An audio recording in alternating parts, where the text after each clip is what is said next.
And welcome to this edition of Hidden History Stories from the Secret City. I'm Keith McDaniel, along with my co host, Ray Smith. Good morning, Ray. Good morning, Keith. How are you today? I'm good. Looks like you're doing something different with your background. It's all blurry, or is that are those my eyes this No, morning? no, no. I have done that intentionally. It's Okay. one of the virtual options we have. Well, that's good. I probably need to figure out how to do that from my look at my background. Yeah, Uh, but I understand. That's why but I've done it. It's a yeah, little cluttered back there. I don't have a B-52 behind me like our guest does. that's exactly right. That's exactly Um, right. Why don't you Speak, introduce our guest? yeah, speaking of our guests, we're really glad today to have Jim Walther with us. He is the executive director of the National Museum of Nuclear Science and History in Albuquerque. He's a good friend. He has helped us as we've been transitioning our American Museum of Science and Energy from one location to another, and also transferring the responsibility for operating the museum. You see, he has about, I guess, Jim, it's close to 20 years head start on us, in that he has a foundation that manages his museum. And he's been here to Oak Ridge several times, and been a consultant with us on our transition of the American Museum of Science and Energy. In fact, he continues to help us, and we'll talk about that some today as we let him talk about his experience out in Albuquerque over the past year dealing with COVID, but also some of the great exhibits that he has and experiences that he has. So, Jim, we're really glad to have you here, and begin by telling us your most recent announcements about COVID. Well, thank you, Ray. It's an honor to be a part of this today. I thank you for inviting me.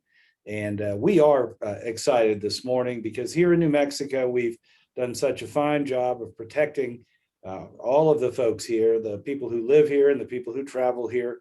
And our governor has just announced late yesterday afternoon that the state will observe the CDC guidelines, as well as the new state mandates here, which is that if people are fully vaccinated and have passed 14 days since their last vaccination, they're no longer required to wear masks in most facilities. They had already dropped them for being outside.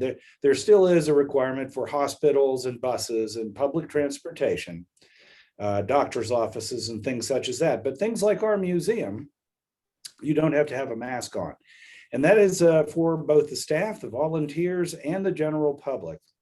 And we're pleased about it because we have so many people who come from so many other places that the overarching differences between the way that you have to be prepared for COVID will now maybe settle down just a little bit. It's just a nice step. We're not out of it, as we all know, but it's really a wonderful thing. And you've been open since what? I think you said last September, right? That's right. We essentially opened after 5.5 months of total closure. We reopened on September 1st of 2020. And we were open for about 3 weeks. And then there was a spike because of travel and because of the holiday seasons and how they fell. And so our governor once again closed all the facilities like ours. Now, she had closed most of the state museums and kept them closed. But we're not a state museum, and we're not a federal museum either. We're a private one in a private facility. And we are owned by our museum foundation. And so we were able to stay open, or open, because if we could meet the state requirements and the guidelines, and we could remain clean and do all the steps necessary, we could be open. So we opened on September 1st. And we were able to stay open. We've been open ever since that time now. And it's been challenging, but it's been wonderful to be open. It was an extremely quiet winter where we usually have a pretty good tourist group. And, out here in New Mexico, Ray, I know you know about the International Balloon Fiesta that takes place in October every year. That coincides with the open house at the Trinity site. Yeah. None of that happened. And so, we usually have 1 million people come into Albuquerque in October to see the balloons and to experience Trinity and things such as that. And it was all canceled. And so even though we were open, man, we didn't have very many people at all. You know, even on a quiet winter day, we'd have 50, 60 people here. Yeah. We had like 8, like Wow. 10. And it was really quite disheartening. I think it was a little worrying to the staff. I said, we're open, just hang in there. Yeah. Jim, I've never been to your museum. I'm sure Ray has. Why don't you tell our viewers about your museum and what you have there? Well, thank you, Keith. We have a great museum here. It's nicely sized. It was carefully sized because we are a private nonprofit. So, you know, we don't want it to be too large. It's a 30,000 square foot facility on 12 acres. And so we have both an inside and an outside exhibitions area. So we have inside, we are the congressionally designated museum, the first one. And so we have a very broad array of exhibitions. And by that, I mean, it's not tied to a particular site and a particular storyline. Like the American Museum predominantly interprets the efforts of Oak Ridge and its role in history and all of the development there. Well, we have an exhibit about Oak Ridge, but because we have one about Los Alamos and about Hanford and about the 509th and the Trinity site, and then we have a Cold War exhibition, and we have a nuclear power exhibit, a nuclear medicine exhibit, a nuclear waste exhibit. We have exhibits on radiation and on the scientists and their discoveries. We have cultural exhibits about how nuclear fits into our world, and those are games and toys. We have cars. We have Paul Newman's racing car, the Go Nuclear Mazda. We have one of the Back to the Future cars. I mean, we have a lot of stuff here. And then we have a temporary exhibitions area as well. Just closed a big show on FDR. And you know, we're car guys. So we had 2 cars in that show too. We had a Model A and a Ford Phaeton that looked just like the one that the president drove. So we have a very broad array of exhibitions. And we have an outside exhibit park. And you can see over my shoulder here, the 0013, a B-52B model. This plane is 65 years old and actually dropped the very first and very last air-burst above-ground nuclear weapon. You know, we all think about weapons being used only in war, but they were tested too. Here in our park, we have one of the 509th silver plate B-29s. Number 15 of the 15 planes that were prepared for the drop is here. We have a B-47. We have the top of a nuclear submarine. We have fighter aircraft. We have the only full-scale replica of the Trinity test tower. So we have a lot of material here for people to enjoy. I think it's, since you mentioned that tower, I think it's good to mention that Clay Perkins funded that tower for you, and it is authentically built to the same dimensions as the tower that was at the Trinity site, which, by the way, there's nothing left of it. It was disintegrated. The only thing is just a few little pieces of rebar sticking up from the ground. That's all. At ground zero. So I was impressed by that tower when I saw it, and I know you appreciate Clay for his. We do. Clay has been a benefactor for many of our institutions, and especially this one for many, many years. Yeah. He's a fine man. He's also an honorary trustee here. Oh, good. That's a good addition. You know, he has a B-61 trainer bomb in his den. I know. You know, it's an interesting thing, but he does. He also has the firing button, the removal button for Little Boy, the little green and red capped buttons. He owns those are called the safing and arming plugs, and that's it. Those are the real ones. I mean, there is nothing on the planet from that weapon that was the very first atomic bomb used, and he like those pieces, and he owns those. That's exactly right. Yeah, and he's proud of them. He is. Mm-hmm. Well, Keith, does that help you have an appreciation for what is one of the greatest museums we have on nuclear science and history, for sure? And Jim, how long have you been there?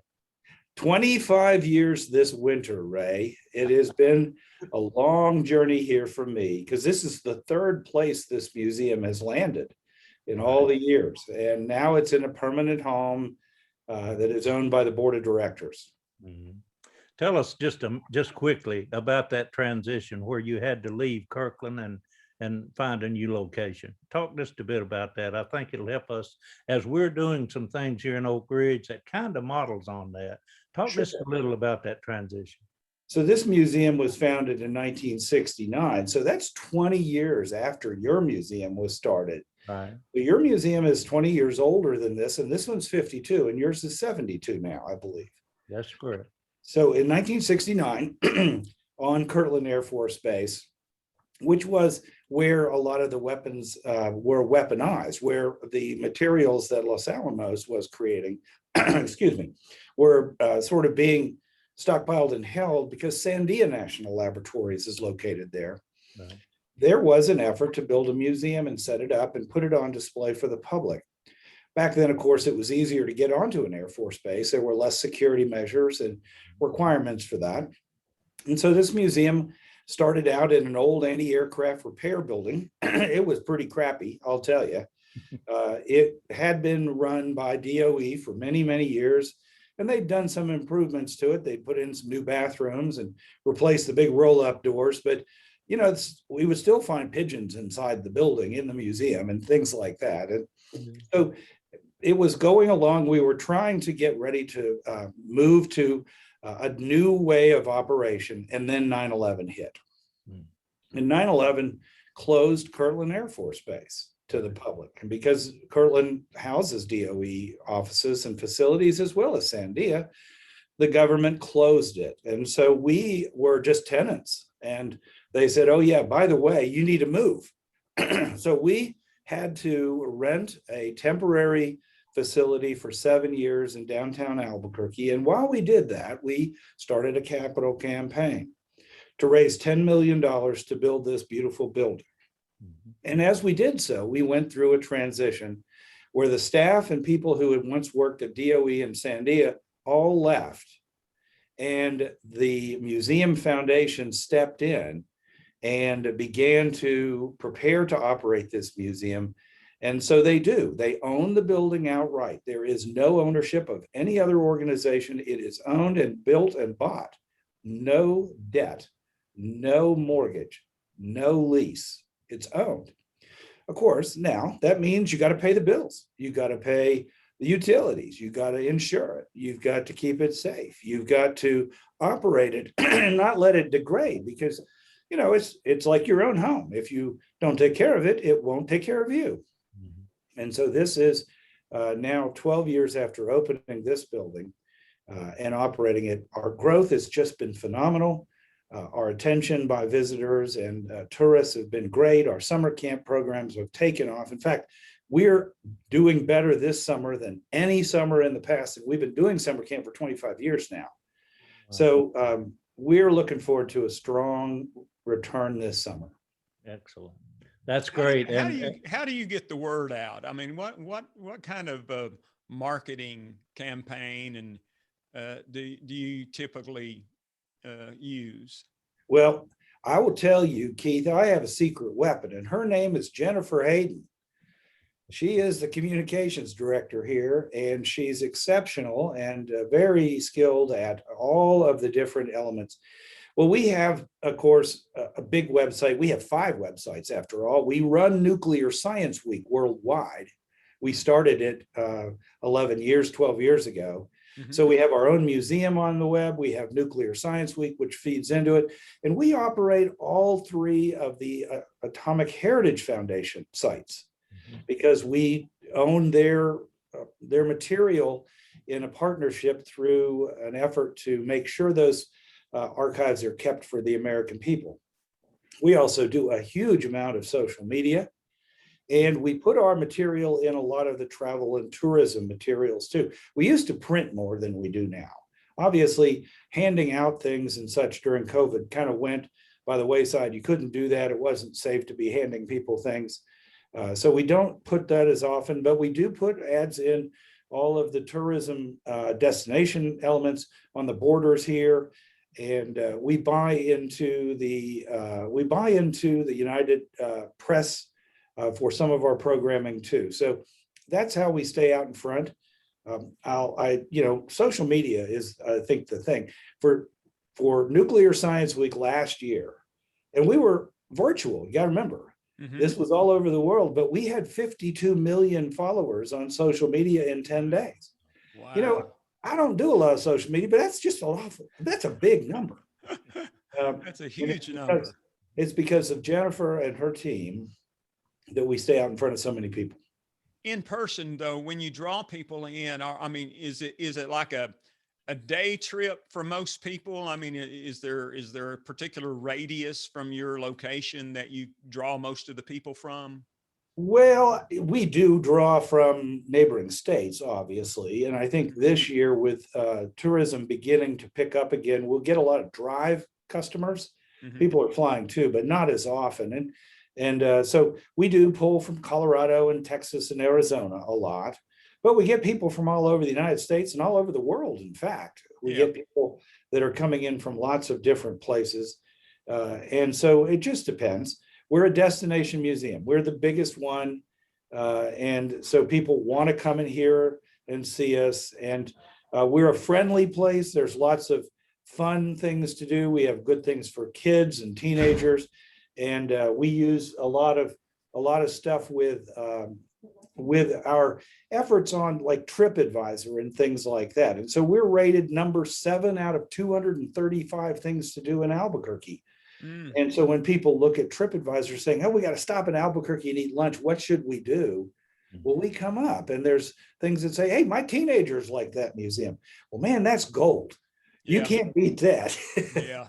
Yeah, And it's very near Interstate, excuse me, Interstate 40, that's running right. through Albuquerque. You can drop off and, like you say, have lunch and spend an afternoon at the museum and then be on your way, or Yeah. spend the night. There's lots more to do in There- Albuquerque. You could even go to Old Town and have some really good Mexican food, can't New you? Mexican food, by golly. You can have some green and red chili. In fact, there's a place not far from us called the Owl Cafe, and it's the second of the one that was down at Trinity site.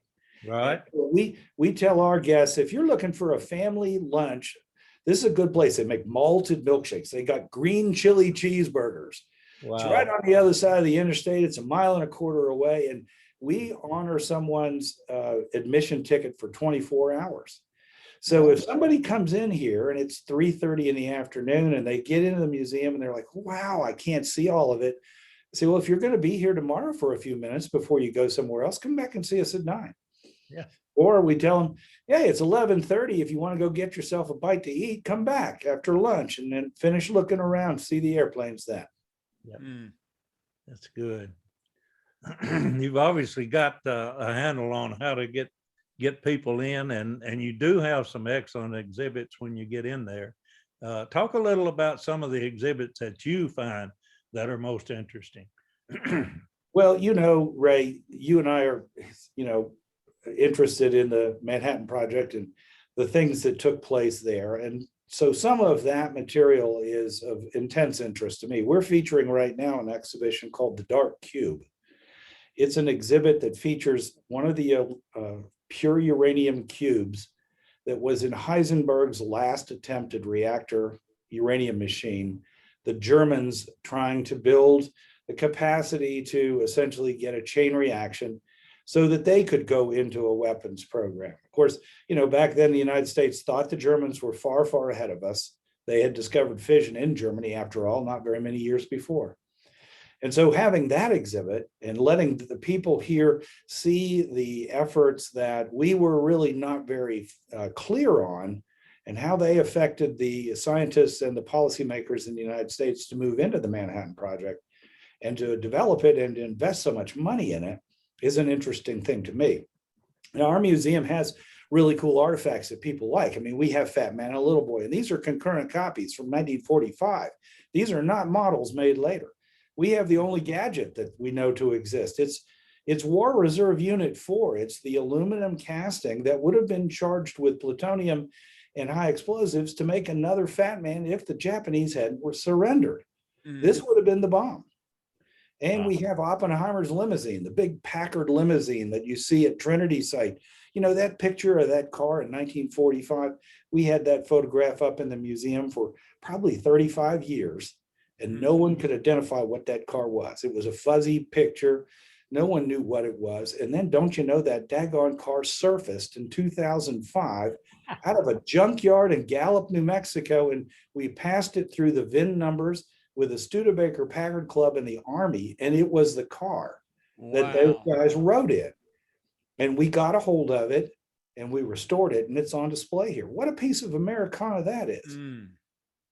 So that's the stuff I like those things. That's You know, I like the amazing. nuclear power exhibit. I designed the nuclear power exhibit. I remember my background is nuclear, is an exhibition design and development. So I designed the big exhibit on power here and on uranium mining and uranium processing at Urenco, things like that. I've designed many of the exhibits here myself. Speaking of that uranium cube that you have, Timothy Keith, I'm saying his wrong now. Koth, his name is. Oh, yeah. Yes. Up at the University of Maryland he has done more research on that than anyone I know. And I was fortunate enough to visit him when I was in DC and had my picture made with him out there with his cube. So this this is his. Oh, is it? Okay. This is the one that is his. He loaned it to us. Now, interestingly enough, he didn't feel comfortable sending it to us. And he didn't feel comfortable driving it to us in his car. So we rented him a car. Okay. And he drove it out here. We have it on display for an extended period of time, not forever. It's on loan from him. Well, that's great. It's He's a really neat guy. Now, after I had visited him up there, he came to Oak Ridge, and I actually took him inside Y12, took him to building 9204-3, Beta 3. And Keith's been in there too. Keith did some filming in that historic building that still has Calutrons in it. Yeah. When he was producing the Secret City, the war years, we were in there filming. And Tim was just delighted to be able to see those authentic Calutrons that are in there. So he's a great guy. He's on our board of directors here. Good. Yeah, good. We stay in touch. I should probably reach out to him we're forming an advisory board for the American Museum of Science and Energy, and I'm sure he'd be happy to participate there. I think he'd be an excellent candidate to participate in that for the museum, Ray. I'm honored that I was asked by Alan to join it as well. Yeah, we really appreciate you doing that. And I think once we get that up and rolling, there'll be some good opportunities to learn from what you're doing and to share in a much broader way. That's one of the things that I feel like we as American Museum of Science and Energy have not done as well, not nearly as well as you have, is to make that national outreach. So we need to do that. And folks like you on that advisory committee will be helpful to us. And I'll reach out to Timothy. I think that's a good suggestion. Yes. Got something flying here in front of me. Something flying around you there, Ray. Oh, man. Well, do you have any more questions, Ray, for Jim or anything else? Or Jim, do you have anything else you want to talk about? Well, one of the things that it's been an honor and a challenge to do is to create the sort of business process to get an institution of such long standing and such importance like the American Museum and this one, and to develop the practices that allow a transition to take place. And so we're sort of the first one, and I'm sort of the pioneering director to have done it, to take it from DOE and Sandia and transition it to being a growing, large, well-operated, well-funded program without government support. And so, I'm really glad that the American Museum of Science and Energy is doing that. It's such a proud and important institution with so much to share and offer to the American public and everyone else. And under the leadership of Alan, I know it will continue to grow and they'll have a bright future ahead. And I hope that I can assist in that, because there is sort of a game plan that you follow that I had developed. And I've been there several times, as Ray says, to share that with not only the science folk that run it from the standpoint of the past, but the foundation. And the foundation leadership that is running it as we come forward. And so following those path steps, following those business plans and building those business units and making them grow and bring money in and then use that money properly and grow and bring more money in, that's the way to do this. And I'm so glad to see it's moving forward.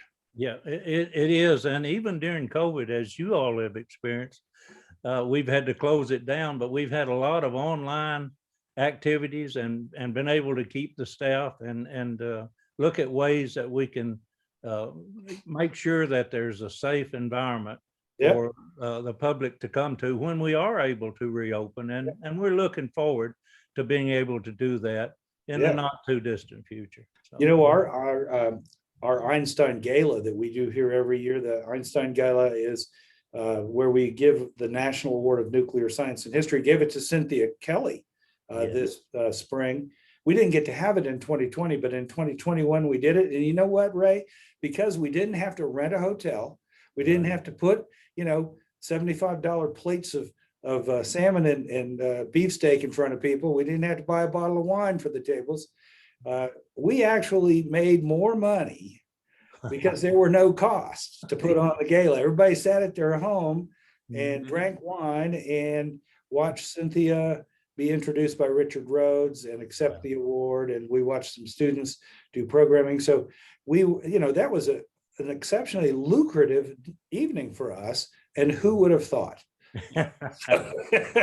Absolutely. Well, I was not able to watch on the evening that you streamed it live, but you did leave it out there, so it is available, and I've watched it since. And of course, I'm proud that you recognize Cindy. She's a good friend and has been a friend of all of us for a long number of years. And of course, your relationship that you've developed with her and to maintain that online presence for the Atomic Heritage Foundation is much appreciated too. I've been honored to be on her board as well. So yes, we're proud you're doing that. And I think we will look to that model of what you've done, because after all, the gala is to raise money. And if you made more money that way than you did having to invest a lot of expenditures, maybe that's something good that comes out of COVID that we can carry on into the future and take advantage of.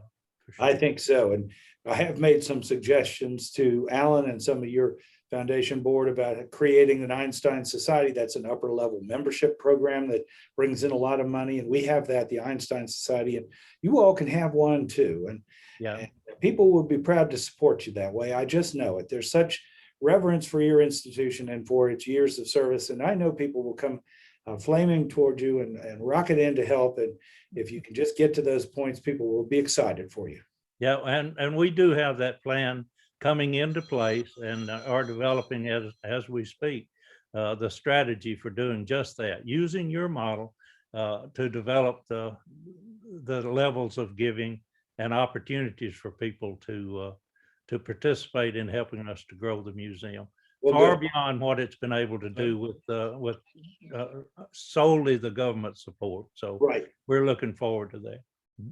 You won't ever regret it, I'll tell you. Yeah, once you get past it, then the world is, as they say, the future's so bright you got to wear shades. So yeah. All right. Sorry about that. That when my phone rang and it was my wife. So whenever your wife calls, no matter what you're doing, you better answer it. That's right. You better listen to the boss. I have learned that. I agree. Absolutely. Well, Jim, thank you so much for being with us this morning. We really appreciate it. And we want to encourage everybody to, if they're out in your neck of the woods, to go by and visit. But if they're not and they just want to check you out online, how can they do that? Well, we are online. As you know, our website is quite robust. It's nuclearmuseum.org. And so you can check that out. There's a great deal of information. We have a new program that we're raising money for that your that your members might also be interested. We're building the Museum Artifact Center here. We have 85 historic nuclear weapons that have been poorly stored in old buildings on Kirtland, and we're bringing them into a modern facility here on our 12 acres, and we're building an $800,000 facility to be able to house them. And so there's an Indiegogo crowdfunding campaign that started yesterday, and people from anywhere can make a gift to that and help us to get to our goal. We are at 350,000 towards 825,000 as our goal now. And we're going to keep going on that. So there's those bits of information there. We also have nuclearscienceweek.org. If you have educators that are part of your committee and community there that would like to know more about our education programming. And then, of course, Atomic Heritage Foundation and the Voices of Manhattan and the Ranger in Your Pocket. Those are all also websites that we operate now. So please come see us. We're open 9 to 5, 7 days a week. We only close 4 days a year, and we're almost always here. And so we welcome everybody to come on in. All right. Well, thank you so much, Jim. And Ray, who do we have lined up for next time? Well, in keeping with our museum theme that we have going, I think we have a museum here. Well, we do have a museum here in Oak Ridge that's going to be opening early in June, and that's the Oak Ridge History Museum that the Oak Ridge Heritage and Preservation Association runs there at the Midtown Community Center, 102 Robertsville Road here in Oak Ridge. And we'll have the executive director of the ORHPA, Mick Wiest, will be here with us. And Emily Honeycutt, who's the chair of the board for the museum, will be joining us. And we will be doing this about the first weekend that they're open. So we'll be able to talk to them about their plans for, as they're opening, their plans for encouraging people to come, and maybe help them to promote the idea of people seeing that history museum. By the way, that museum developed as a result of the American Museum of Science and Energy transitioning from a large facility to a smaller facility. And some of the exhibits on the city of Oak Ridge were not able to be carried over to the new location. And Jim, you're aware of that transition and how we did it. And it's so good that this historical society, the Oak Ridge Heritage and Preservation Association, stepped up and took some of those exhibits along with a lot of others that they have collected and formed that Oak Ridge History Museum. So Keith, we'll feature that on our next opportunity to have our hidden history. And we'll also have them talk about the things that they've done during COVID too. They had a state grant and they've used that very well to make some improvements on the inside of the museum. So I look forward to being able to bring that fresh and new information about the Oak Ridge History Museum next time. That's right. And that's scheduled for June the 5th, I believe. Is that That's right, correct. So yeah, June Memorial Day weekend is special to us as a family. We always go up in the Smokies and our whole family's together there for that weekend. So I'm looking forward to that. And we decided to let our next program slide for a week. All right. All right. Well, very good. Well, again, Jim, thank you so much. Ray, good to see you. And folks, thanks for watching. We appreciate it. Thank you all. Thanks for having me. Yeah.